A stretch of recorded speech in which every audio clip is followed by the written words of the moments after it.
때를 쓰고 있죠. 지금 현재 국민을 상대로, 특검을 상대로 때를 쓰고 있는 박근혜 씨 얘기를 좀 해보려고 하는데 변덕이 좀 심해지는 것 같아요. 네, 변덕이 죽을 듯 하는데 일단은 이제 2016년 11월 4일 날 춘추관 기자회견에서 박근혜 씨가 진상과 책임 규명을 위해 청와대 비서실과 경호실이 검찰 수사에 적극 협조할 것 이런 얘기를 했었어요. 지가 안 나오고. 또 들어봐야 돼. 네. 그리고 필요하다면 네. 본인 역시 검찰의 조사에 성실히 임할 각오이며 특별검사 수사까지 수용하겠다라고 했습니다. 그런데 한 3달째 접어드는 지금 현 시점에서 보니까 그때 했었던 얘기를 전혀 뒤집는 듯한 그런 행동과 말들을 하고 있어요. 보니까 박영수 특별검사팀의 사전 정보 유출을 주장하면서 여기에 응할 수 없다라는 식으로 지금 깔라면 깔아 이런 식으로 나왔죠. 네. 피의자가 갑인양 행세를 하고 있는데 진짜 밀당도 어느 정도 해야지 그냥 아주 그냥 갖고 놀려고 아직도 자기가 공주님인 걸로 알고 있는 것 같아요. 그러니까 애초에 특검이랑 청와대랑 계속해서 저희한테 공개되진 않았지만 계속해서 조율을 해오고 있었던 거 아닌가요? 그죠? 네. 그러니까 이제 이게 대면 조사를 하는데 네. 뭐 그냥 특검이 야 대면 조사를 할 거니까 니네 이렇게 해 이렇게는 하지 않아요. 네. 그래 어차피 썩어도 준치라고 대통령을 했었던 사람이니까 청와대 쪽이랑 이제 스케줄 조율을 한단 말이에요. 네. 장소라든지 디테일한 것까지 조율을 하는데 조율이 끝나고 나서 이게 뭐 언론에 유출을 했다. 박영수 특별검사팀에서 이런 식으로 지금 현재 주장을 하는 거죠. 그러니까 나는 못하겠다. 그게 큰 의미가 있을까 싶네요. 그렇게 말하는 거에 대해서. 의미도 없을 뿐더러 저는 그냥 청와대 측에서 그 얘기를 일부러 흘리지 않았을까 싶기도 해요. 그게 회의 자체가 진짜 소수만 데리고 하는 회의였는데 거기서 특검 측에서도 몇 명 참석 안 한 걸로 알고 있는데 자기네들이 약간 자작극하는 것 같아 보이기도 하거든요. 너무 억지 주장이고 갑자기 새어나간 것도 이상하고 그래서 특검 측에서 그런 얘기도 했대요. 그러면 한번 어디서 새 나갔는지 찾아보자 이런 식으로 찾아봐서 그 사람 벌 주고 뭐 하면 될 거 아니냐 이런 식으로까지 반응이 내부에서 나왔는데 당연히 브리핑에서는 말 못했겠지만 그래서 약간 자작극이 아닐까. 그냥 연기를 하려면 뭐든지 못하겠어요. 일부 언론도 그렇지만 대다수의 국민들 그렇게 생각하죠. 자작극 같잖아요. 그러니까 아빠가 일본군 출신이잖아요. 그 일본군들이 예전에 뭐 만주사변이라든지 이런 거 다 자작극으로 일으켰잖아요. 네네. 거기서 좀 배웠나? 영감을 얻은 것 같아요. 법적으로 봐도 특검법 12조에 대면 조사 일정은 공개가 가능하다고 나와 있어요. 그래서 특검도 그렇고 보도를 한 SBS도 사실은 그 법이 있기 때문에 그거를 방송을 할 수 있는 거라고 생각을 다들 한 거거든요.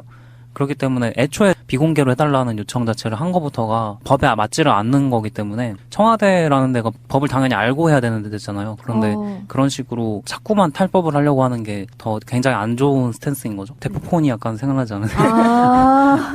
뭐든지 탈법으로 자꾸 해결하려고 하죠. 네. 청와대가. 우스운 게 본인들이 그렇게 똥 묻은 건 모르고 특검보 4명 중 1명이 정보를 흘렸다 이런 식으로 이제 막 이상한 엉뚱한 사람 잡고 늘어지기를 시전했어요. 근데 저는 약간 이게 청와대 안에서 아직 의견 조율이 되지 않아서 이런 식으로 시간을 끌려고 했는데 혹은 그러니까 약간 이렇게 두 파로 나뉜 것 같아요. 우리 정말 강경하게 이거 조사 받지 말자 이 파랑 우리 좀 시간을 좀 많이 끌어서 나중에 받자 파가 둘이 나뉘었는데 아직 이 둘이 의견 조율이 잘 안 돼가지고 이런 식으로 자꾸 팩팩거리는 것 같아요. 갑자기 노론소론으로 네네네 약간 양분되었다. 그런 느낌인 것 같아요. 왜냐면 너무 갈피를 못 잡고 있는 것처럼 보이거든요. 그러니까 약간 보면은 생각이 없어 보여. 그냥 이제 한 입장에서 얘기하고 있는 게 맞나? 그냥 막 이랬다 저랬다 그냥 자기네들끼리도 이게 뭐가 맞는지 어디까지 자기네들도 알 거 아니에요. 지금 자기네들이 억지를 부리고 있다는 거를. 그래서 일말의 양심을 가지고 적당히 양심을 찾자 이 주의랑 아예 그냥 없어진 거 다 없애버리자 이런 주의랑 나눠져 있는 것 같아요. 네.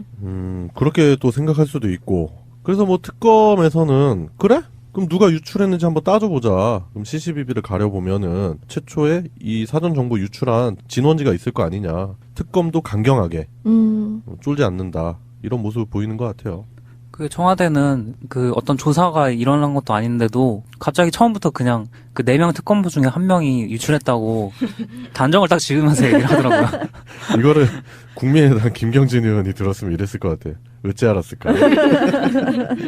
사전정보 유출을 어찌 알았을까? 막 이러면서. 네. 근데 사실 대면 조사 늦춘다고 해도 눈 가리고 아웅일 뿐이지. 그 수사 기한을 좀 늘릴 수 있는 오히려 명분을 제공했다고도 하더라고요. 네. 네. 현재 뭐 박주민 의원이 네. 특검 수사 연장을 위한 특검법 개정안을 7일날 발의를 했어요. 네.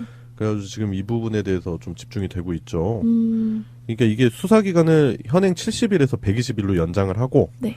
그리고 위증죄를 수사에 포함을 시키자, 이런 골자의 그 개정안인데, 이 부분에 대해서도 좀 주목을 많이 하고 계신 것 같아요. 특검이 너무 기간이 짧다, 지금 현재. 네. 피의 사실을 다 확인하기까지. 그리고 청와대나 박근혜나 뭐 박근혜 주변 그 피의자들이 너무 비협조적이기 때문에 이런 부분으로 지금 접근을 하는 것 같아요. 그게 지금 이번 달까지가 딱 1차 수사 기간이어서 네. 그게 특검에서도 이런 비공개를 요청하는 것 자체가 법에 맞지는 않는데 기간이 워낙 없다 보니까 수락을 한 거다라고 얘기를 했었죠. 그러면 기간이 연장되면은 이런 식으로 다 편히 봐줄 필요 없는 거네요? 네, 그렇죠. 근데 이제 이 개정안을 통과시키려면 일단 정세균 국회의장이 직권상정은 할 수 있어요. 일단은 뭐 새누리당은 분명히 반대할 거고, 현재 양상으로 봤을 때는. 그런데 이제 중요한 키포인트가 생긴 게 바른정당이에요. 바른정당. 아. 그 사람들의 그 의원 수가 좀 절실하게 필요가 해지는 상황이 되는 거죠.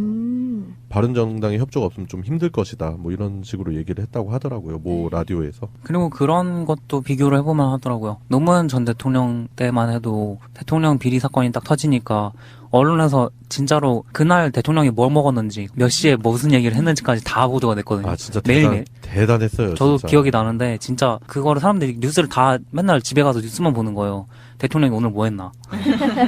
뭐 약간 얘기가 셀 수도 있는데 그때 양상을 보면은 그때는 국민들이 탄핵을 반대를 했죠. 근데 지금 탄핵을 해달라고 좀 네. 제발 좀 탄핵 좀 제발. 해달라고. 저 스스로 안 내려오니까. 그때는 그렇게 언론이 다 다뤘는데 이번에는 대면 조사 일정 하나 발표했다고 이런 식으로 청와대가 발끈할 수 있는 철면피 자체가 대단하다고 봐요.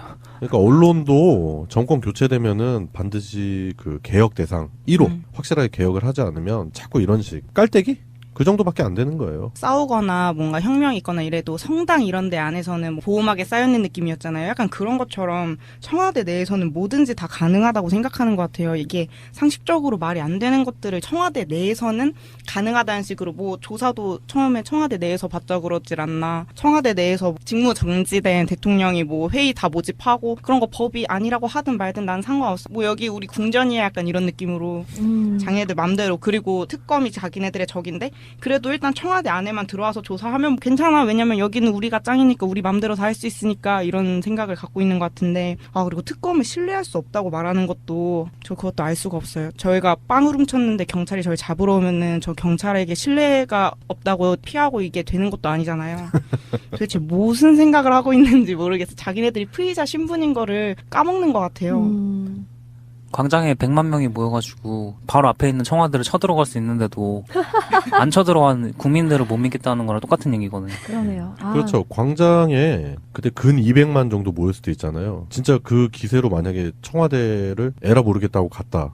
충분히 가능하다니까 진짜. 100만 명이 서 있기만 해도 그냥 청와대가 부서져요. 아니 진짜 움직이지를 못하는데 움직이지를 못하고 뭐 경찰병력 해봐야 그러면 안 되겠지만 그런 상황이 생겼을 때 경찰병이 과연 적극적으로 시위 군중을 진압할 수 있었을까? 저는 의구심이 들어요. 불가능하지 않겠나. 그 살수대첩 때 수양제가 끌고 온 군사가 100만 명이라며. 어마어마한 숫자예요. 역사 100만 새로 명. 쓰겠는데요? 그러니까요. 저는 그 약간 그 매드맥스 있잖아요. 그거 약간 떠올렸는데 분노의 질주. 필요사가 이렇게 딱 차 돌려가지고 다시 가잖아요. 그래요. 지금 결국에는 이제 박근혜와 측근들이 노리는 거는 장기화되어 가고 있는 촛불 집회가 약간은 식었다. 이런 자신들만의 분석을 통해서 그 반전의 분위기를 조금 노리는 듯한 그런 모습이 좀 보이는 것 같아요. 본인들이 데피고 있어요. 점점 더. 그렇지. 네. 장작불 꺼질 때 바람 후후 불어서 다시 이렇게 네. 살리는 것처럼. 네. 그래서. 매를 번다고 하죠. 그래서 네. 진짜 다들 뉴스 볼 때마다 국민 뭐 95%의 국민이 혈압이 오른다고 진짜 뉴스를 끄고 살아야 되냐고 막 다 그런 얘기 하더라고. 혈압 올라서 죽을 것 같다고. 그 혈압을 조금만 더 올려드리자면은 그래요? 청와대에서 이 조사 자체를 얘기하면서 측에서 대통령의 예의를 지켜서 조사를 해야 된다 이런 식으로 얘기를 하더라고요. 그런데 진짜 저희가 이렇게 무혈 사태로 시위하는 정도까지 국민들이 예의를 지켜줬는데 더 이상의 무슨 예의를 바라는 건지. 진짜로 쳐들어 올라가서 머리끄댕이 잡고 끌고 나오고 싶은데 네. 그래도 우리는 성숙한 촛불 시민이니까 끝까지 그 과정 자체는 아름다워야 된다라는 취지로 이렇게 평화 집회도 하고 그렇잖아요. 그런데 맞아요. 지금 그런 촛불 시민들을 완전히 기만하는 거죠. 광장 민심 자체를 기만하는 거고. 그 맨날 생각나는 말이 있는데 그 호의가 계속되면 권리인 줄 알잖아요. 약간 그렇게 생각하는 것 같아요. 그냥 특검도 10일 안에만 끝내자 이러면서 그래 청와대에서 해줄게 그래 너 말 다 들어줄게 그냥 하기만 하자 이렇게 다 계속 호의를 베푸니까 그게 권리인 줄 알고 좀 더 나가도 되겠는데 이런 식으로 막 나가고 있는 거죠. 이게 촛불 집회가 지난주에 이제 저도 한 2주 정도 좀 명절도 있었고 이렇게 몸이 안 좋은 상황도 있고 해가지고 촛불 집회를 결석을 했다가 이제 참석을 했는데 많았을 때보다는 솔직히 인원이 좀 줄기는 했어요. 네. 그렇다 하더라도 작년 대비 뭐 이렇게 인원을 보면은 그러니까 예를 들어 뭐 2016년도 1월, 2월에 있었던 집회들이나 이런 거 생각을 해본다면 아직 인원수가 그렇게 적은 건 아니고 그리고 제가 시청역에서 내려서 태극기 집회를 관통을해서 오거든요. 아, 네. 그렇게 많이 안 계세요. 네. 네. 그러니까 태극기 집회가 그렇게 언론에서 다루는 것처럼 그렇게 수많은 인원이 아니에요. 네. 그 소라불 광장 거기 지나갈 때 보면 초라합니다. 네. 근데 이제 언론들이 그렇게 다루는 것 뿐이지 그렇기 때문에 이제 촛불 시민들이 이번 주 그러니까 오늘 방송 나가는 오늘부터라도 대거 광화문에 다시 열의를 불태우러 나오셔야 됩니다. 저는 그렇게 생각을 해요. 아, 언론들이 약간 그런 식으로 보도를 하는군요. 약간 그 왜 고시원 관광렌즈로 찍어가지고 홍보하듯이 이렇게 많아 보이게. 그리고 어제 방송에서도 얘기했었는데 태극기를 2-3개씩 들고 있어요. 네. 그래서 머릿수를 안 세고 태극기 수를 근데 세는 태극기, 거예요? 사람 태극기 수로 아. 그냥 촛불을 하나씩 들고 촛불을 무슨 4개씩 드는 사람이 어딨어 우리가. 근데 여기다 이렇게 붙여. 이제부터 해볼까요 저희도? 촛불 그거 있잖아요. 촛대 가져와가지고 3개씩 이렇게 해가지고 6개. 저희도 초수 세죠? 그러면 뭐 300만 나오겠는데요. 네. 그리고 저는 좀 한 가지 또 짚고 넘어가고 싶은 게 어르신들 태극기 집회 하는 거 좋은데 성족이랑 태극기 받아놓고 나중에 쓰레기통에 버리고 막 발바닥 이렇게 밟고 그러면 그거 국기 훼손 아닌가요? 그것도 중죄로 알고 있는데. 그죠. 예, 그런 일도 많이 벌어지고 있고 뭐 경찰관을 폭행한다든지 아이고. 의경을 폭행하다든지 전 직접 눈으로 봤는데 그런 일들이 비일비재합니다. 아이고. 그리고 그런 것도 생각을 좀 해봐야 되는데 이번에는 그분들이 시청에만 있으신 게 아니고 명동에도 막 나타나시고 그러더라고요.